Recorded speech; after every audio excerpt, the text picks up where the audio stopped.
여러분 안녕하십니까? 광주 MBC 뉴스투데이 시작합니다. 먼저 오늘의 주요 뉴스입니다.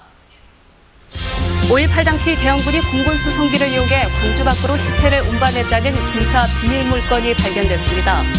전두환씨의 형사재판에서 검찰과 변호인 측이 헬기 사격 문제로 치열한 공방을 벌였습니다.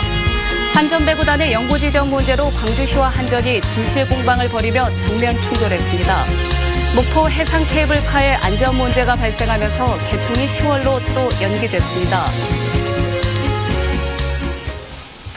5.18 민주화운동이 있은 지 39년이지만 그 진상은 여전히 파악이 되지 않고 있습니다.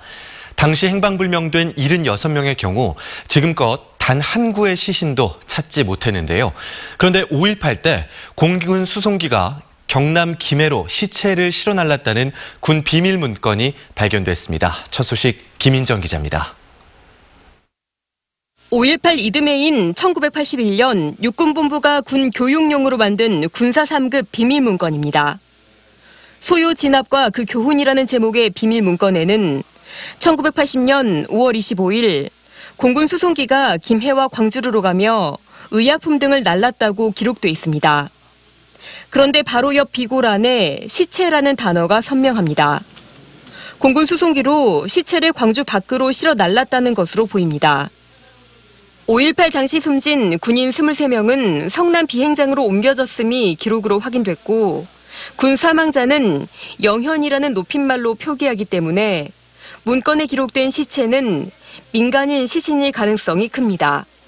민간인들의 시신들이 옮겨진 것은 맞는 것 같고 그 시신을 어떤 방식으로든 처리를 했을 가능성이 높은데 추가 조사가 돼야 될 것 같고 8개월 뒤 편찬된 같은 육군본부의 문건에는 문제의 김해 광주 운항 기록 자체가 아예 사라졌습니다.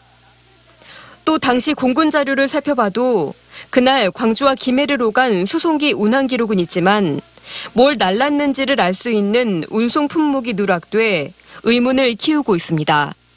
공군 조종사들을 몇 사람 만났어요.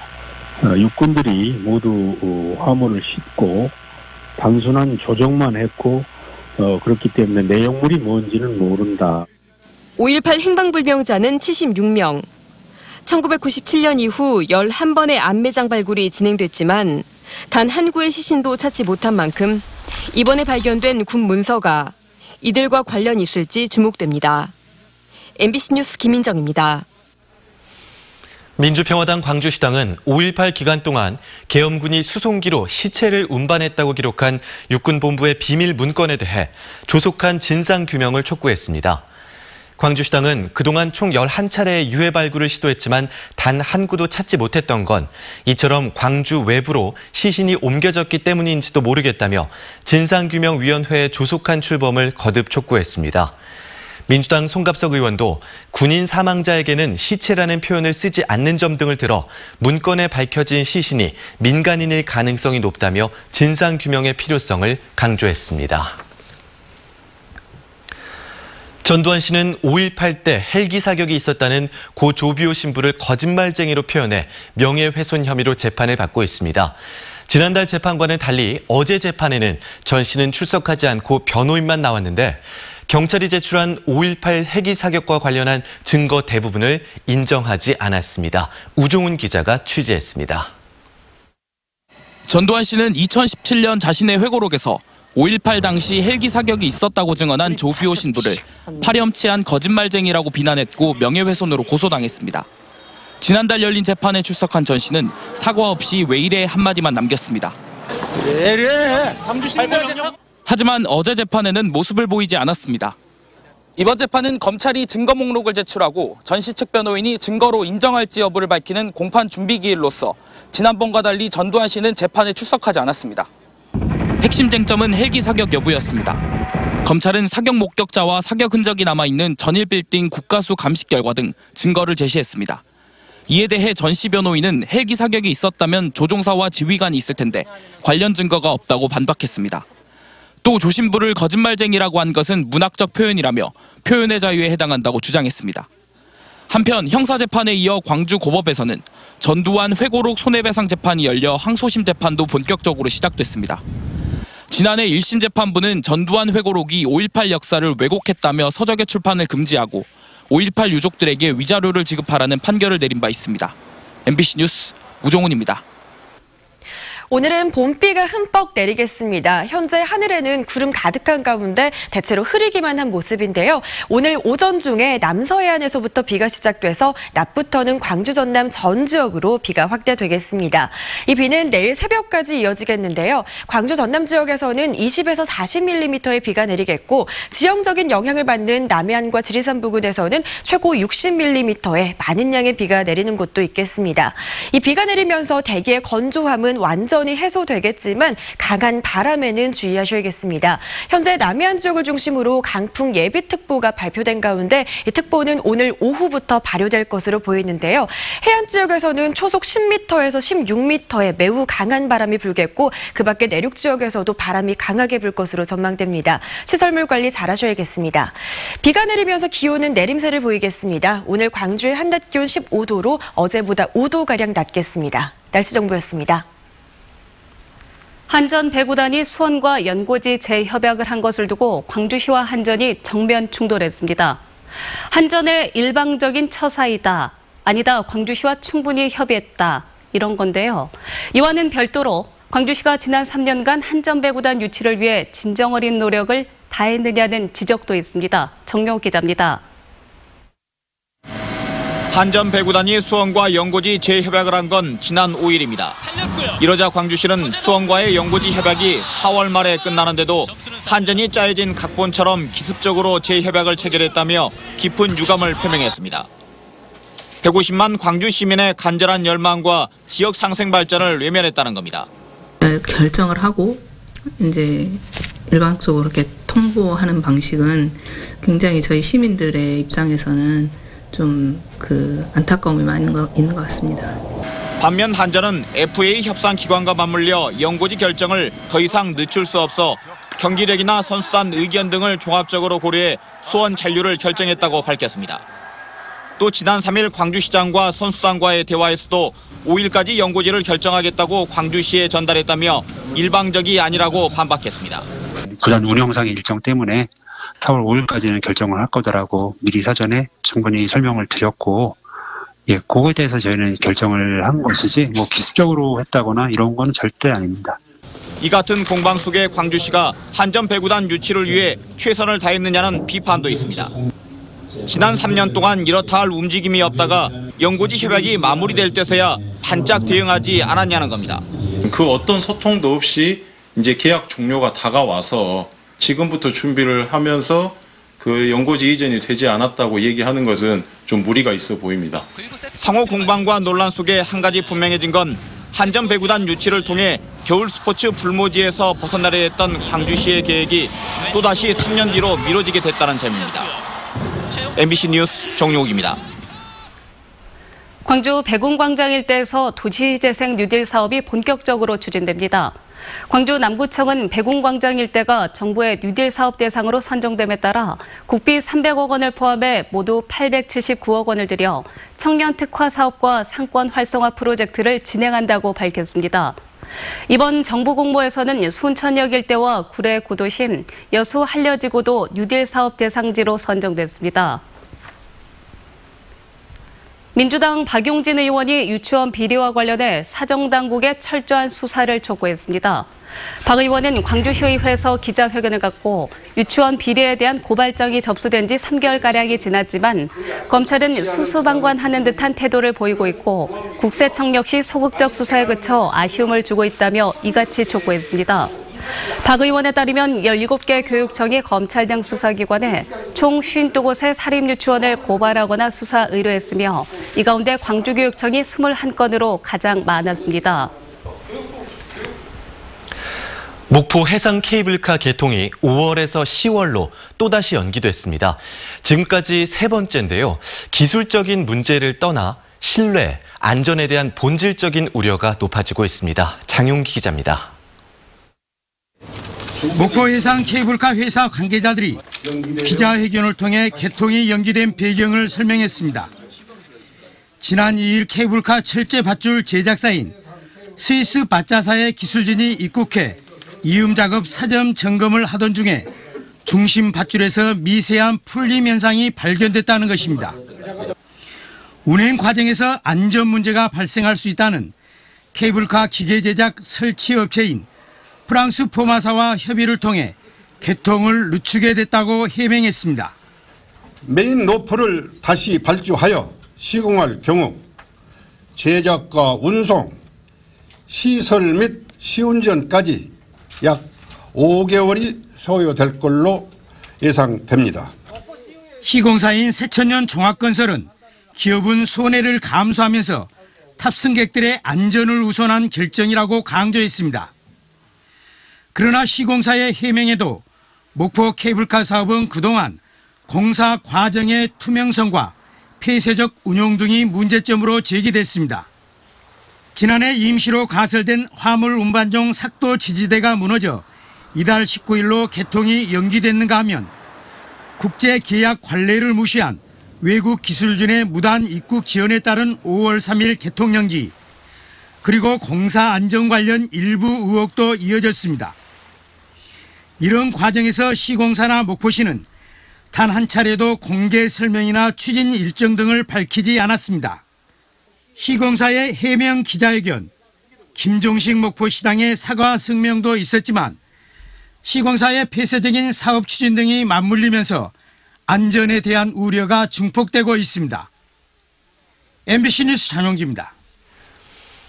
장흥군과 장성군에 납품된 이동식 화장실이 계약과 다르게 시공돼 논란을 빚고 있습니다.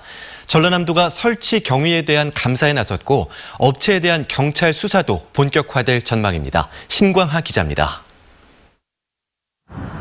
장흥 탐진강변 물축제장에 설치된 이동식 화장실, 샤워기와 함께 곳곳에 변기가 설치돼 있습니다.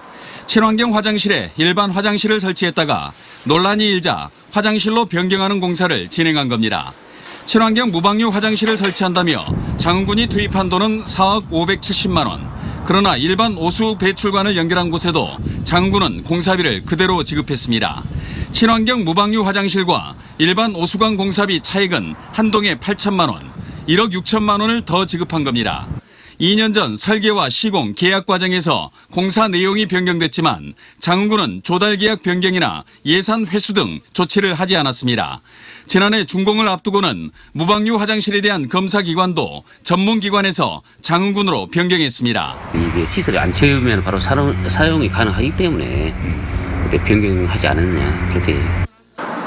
이동식 화장실 납품 논란이 확산되면서 전라남도는 장흥군과 장성군을 대상으로 감사를 진행하고 있습니다.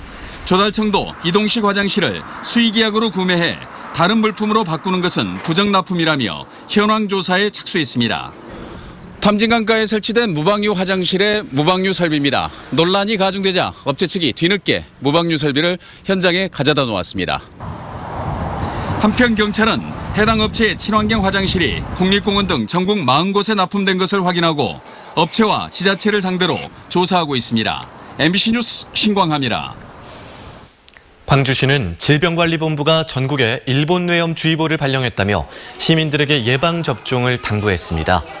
현재 국가 예방접종 지원 대상은 생후 12개월에서 만 12세 아동으로 표준 일정에 맞춰 예방접종을 완료해야 하며 보건소나 지정 의료기관에서 주소지에 관계없이 무료로 가능합니다.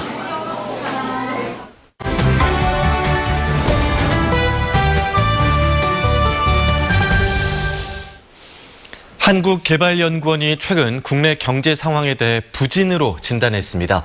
지난 11월 경기 둔화로 진단 내렸던 것보다 우려 수위가 높아진 건데요. 눈여겨봐야 할 지표 변화는 무엇인지 우리 지역의 경제 상황과 함께 살펴보도록 하겠습니다. 정진석 경제평론가 나와 있습니다. 안녕하십니까? 네, 안녕하세요. 네, 안녕하십니까. 우선 한국개발연구원이 내놓은 이 4월 보고서에 어떤 내용이 담겼는지 간략하게 정리해 주시죠. 네, 먼저 한국개발연구원은 국책연구기관이라 말 한마디 한마디가 굉장히 좀 무게감이 좀 나오는 기관입니다.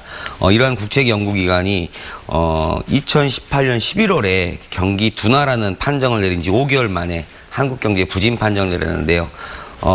이 판정을 내린 이유를 준비한 자료를 보시면서 잠깐 말씀을 나누겠습니다. 네. 현재 경기 상황을 나타내는 동행지수 순환변동치라는 자료와 앞으로의 경기 예측을 나타내는 선행지수 순환변동치라는 자료인데요. 이 자료를 보시게 되면 2018년 3월부터 지금까지 두 지수 연속 동반 하락을 하고 있습니다. 네. 이 두 지표가 9개월 이상 동안 연속 동반 하락한 것은 통계가 작성된 1970년 1월 1일 이후부터 지금까지 처음이라고 하는데요. 네. 여기에다가 현재 지금 생산과 수출, 소비, 투자까지 전 분야에 걸친 하락이 나오기 때문에 KDI가 이러한 부진 판정을 내리지 않았나 싶습니다. 알겠습니다. 네. 그리고 지난 3월에 기획재정부가 경제 동향을 발표하면서 네. 긍정적인 운동량을 보이고 있다 이런 네네. 평가를 했습니다. 그런데 결과는 반대로 나왔는데 여기에 대해서 어떻게 생각하십니까? 예, 여기도 저희가 이제 통계청 자료를 좀 준비를 했는데요. 좀 준비된 자료를 잠깐 보시면서 말씀을 나누면요. 예. 기획재정부가 그렇게 주장하면 합니다. 1월 달에 보시면은 생산과 소비 투자가 소폭 반등을 했습니다. 그래서 앞으로 이제 올라갈 것이다라고 예상을 했는데 네. 시장의 역습이라고 해야 되나요? 정반대의 상황이 벌어졌습니다. 예. 한 달여 만에 지금 생산, 소비, 특히 투자 부분에서는 굉장히 급격한 하락세로 지금 나오고 있는데요. 예. 문제는 이제 글로벌 경기 둔화 조짐까지 나오고 있는 상황이고 사실 이게 우리 뭐 전문가가 아니더라도 경제 상황은 우리가 돈이 좀 돌아야 된다는 말씀들을 주변에서 많이들 하시지 않습니까? 그렇죠. 근데 현재 지금 이 돈이 안 돌고 있는 상황 그리고 관치경제, 광치금융이라는 말까지 나올 정도로 지금 상황을 더 악화시키고 있는데요.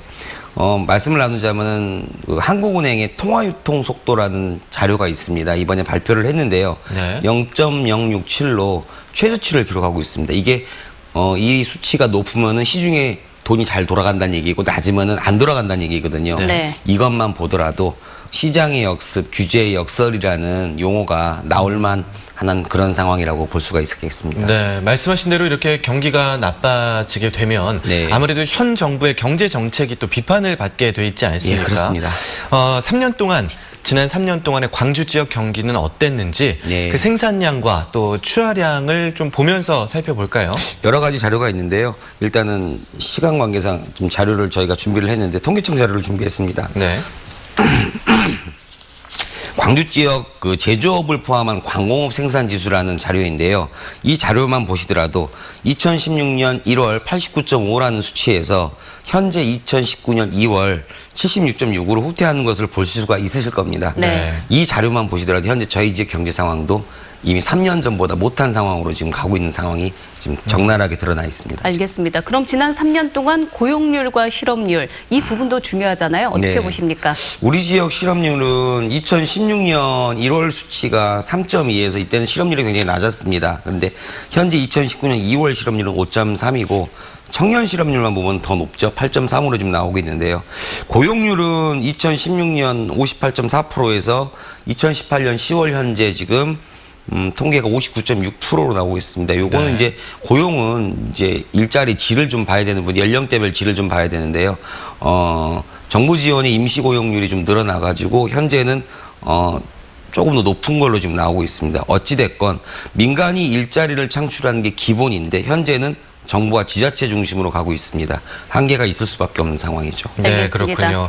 경기 상황을 끌어올리기 위해서 그러면 뭐 가장 필요한 조치가 무엇이라고 생각하시는지 좀 간략하게 정리해 주실까요? 예, 간단히 말씀드리면 현재 상황은 지금 환자의 진단과 처방이 네. 좀 잘못된 상황입니다. 그러니까는 환자의 진단과 처방이 잘못되면은 바꿔야 되겠죠. 이 정도로 마무리하면 아실 거라고 생각합니다. 알겠습니다. 정진석 경제평론가와 이야기 나눴습니다. 감사합니다. 네, 감사합니다.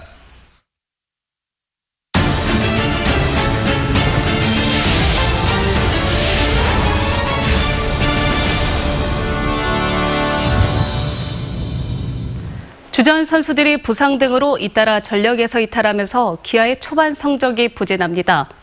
하지만 그 와중에도 젊은 투수들은 배짱 있는 투구로 팬들의 기대감을 높이고 있습니다. 김철원 기자입니다. 4대1로 앞선 상황에서 마운드에 오른 하준영 선수. 석점짜리 동점포를 얻어맞고 말았습니다. 하준영 투수가 너무 본인의 공을 믿었네요. 예. 6번째 경기만에 처음 내준 점수였습니다. 그래도 이명기 선수의 결승 홈런으로 경기에서는 이겼습니다. 하준영 선수가 출전한 6번의 경기에서 기아의 성적은 5승 1패. 고졸 2년 차로 필승조의 역할을 맡고 있는 하준영의 가장 큰 장점은 배짱입니다. 제 공이 좋기 때문에 지금은 좀 겁 없이 해도 먹히니까 지금은 좀 겁이 없는 것 같습니다. 데뷔 1년 차인 김기훈 선수도 매 경기 이닝 수를 늘려가며 프로 무대에 적응하고 있습니다. 아직은 승리를 맛보지 못했지만 그렇다고 주눅들지도 않았습니다. 감독님께서 말씀해 주셨는데 뭐 이제 수없이 홈런도 맞아봐야 되고 또 이제 점수도 안타도 많이 맞아야 되고 뭐 이렇게 배워가는 과정이라고 항상 말씀해 주시기 때문에 한 이닝에 평균 한 명도 내보내지 않을 정도로 낮은 출루 허용률에 피안타율도 1할 2푼 8리로 수준급입니다. 제구만 흔들리지 않는다면 첫 승도 멀지 않았습니다. 기아는 이번 주 NC와 SK를 차례로 만납니다. 주축 선수들이 이탈한 가운데 강팀들을 상대하는 상황에서 승리를 위해서는 어느 때보다 젊은 선수들의 활약이 필요합니다. MBC 뉴스 김철원입니다. 수영대회 입장권 구매가 잇따르고 있습니다. 광주시청에 열린 입장권 구매 증서 전달식에 조선대와 광주대, 동구주민자치위원회 협의회 등이 3,500만 원 상당의 입장권을 구매했고 광주도시공사가 1,100만 원 상당의 입장권을 구매했습니다. 개별적인 입장권 구매는 조직위원회, 광주시청 메인 발권센터, 그리고 전국 20개 KTX 역사에서 가능하며 4월까지 10%, 6월까지 5% 할인 혜택을 받을 수 있습니다. 능력이 안 되는 업체가 선정되나요? 광주 지역의 초등학교와 중학교 운동부 기숙사 7곳이 점진적으로 폐쇄됩니다. 광주시 교육청은 광산중학교와 북성중의 축구부, 문흥중의 배구부 등 중학교 운동부 기숙사 4곳을 점진적으로 운영을 중단시킬 계획입니다. 또 축구부 기숙사를 운영해온 송정서초등학교와 월곡초, 하남중앙초등학교 등 3곳은 이미 지난해 9월부터 휴게소로 모두 바꿔 운영 중이라고 밝혔습니다. 다만 금호고 축구부와 전자공고 배구부 등 5개 고등학교의 운동부 기숙사는 현행대로 운영하기로 했습니다.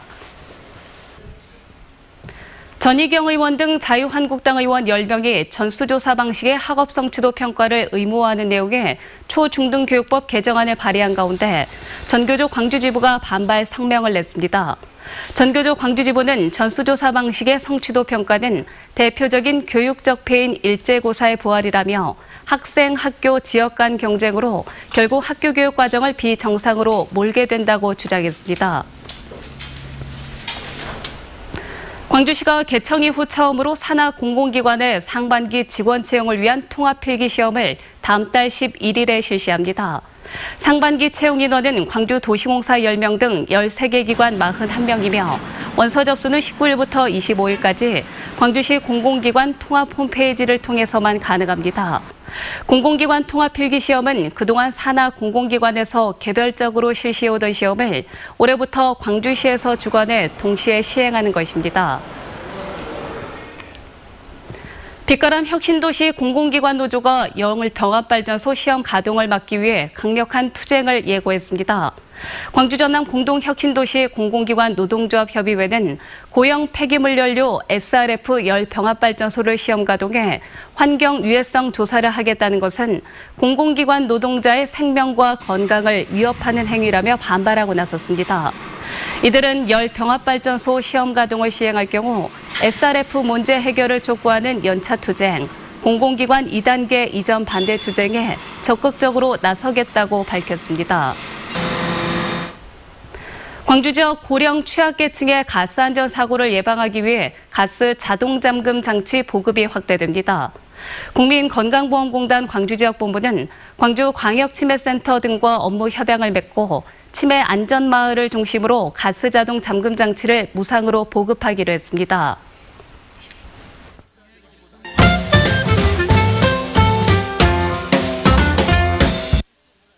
휴대폰 메신저로 가족이나 지인을 사칭해 금품을 받아내는 범죄가 기승을 부리고 있습니다.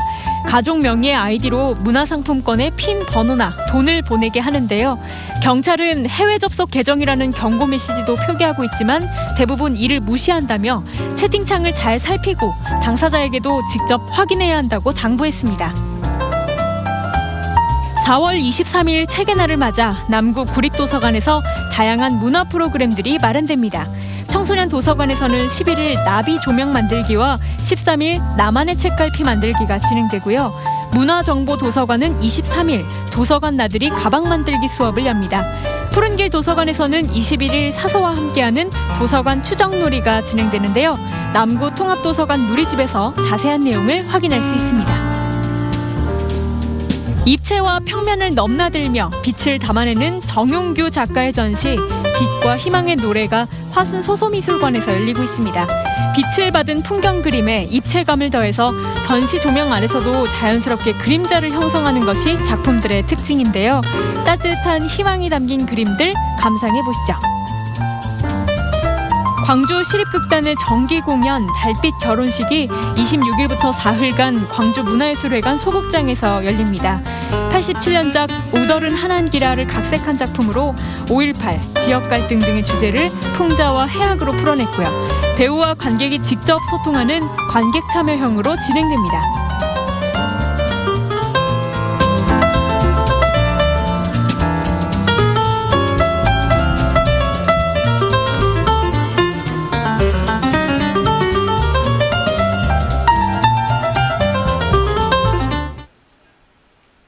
오늘은 봄비 소식이 있습니다. 현재 하늘에는 구름만 많은 가운데 대체로 흐리기만 한 모습인데요. 오늘 오전 중에 남서해안에서부터 비가 시작돼서 낮부터는 광주 전남 전 지역으로 비가 확대되겠습니다. 이 비는 내일 새벽까지 이어지겠는데요. 광주 전남 지역에는 20에서 40mm의 비가 내리겠고 남해안과 지리산 부근에서는 최고 60mm의 많은 양의 비가 내리는 곳도 있겠습니다. 이번 비는 강한 바람을 동반하겠습니다. 현재 남해안 지역을 중심으로 강풍 예비특보가 발표된 가운데 이 특보는 오늘 오후부터 발효가 되겠는데요. 해안 지역에서는 초속 10m에서 16m의 매우 강한 바람이 불겠고 그 밖에 내륙 지역에서도 강한 바람이 예상됩니다. 시설물 관리 잘 하셔야겠습니다. 오늘 아침 기온은 어제보다 높은데요. 낮 기온은 비가 내리면서 내림세를 보이겠습니다. 광주의 현재 기온 10.2도로 어제보다 2도가량 높은 기온 보이고 있고요. 한낮 기온은 광주와 담양 15도, 화순 14도로 어제보다 5, 6도가량 낮겠습니다. 목포의 낮 기온은 13도, 해남은 12도로 전망됩니다. 곡성과 구례의 낮 기온은 13도를 보이겠습니다. 오늘 해상에서도 강한 바람이 예상되면서 현재 풍랑 예비특보가 발표돼 있고요. 바다의 물결은 남해서부 먼바다에서 최고 3m로 매우 거세게 일겠습니다. 오늘과 내일 비가 지나면서 기온은 잠깐 내림세를 보였다가 비가 그친 이후로는 대체로 맑고 포근한 날이 이어지겠습니다. 날씨 정보였습니다. 이상으로 광주 MBC 뉴스투데이를 마칩니다. 함께해 주신 여러분 고맙습니다.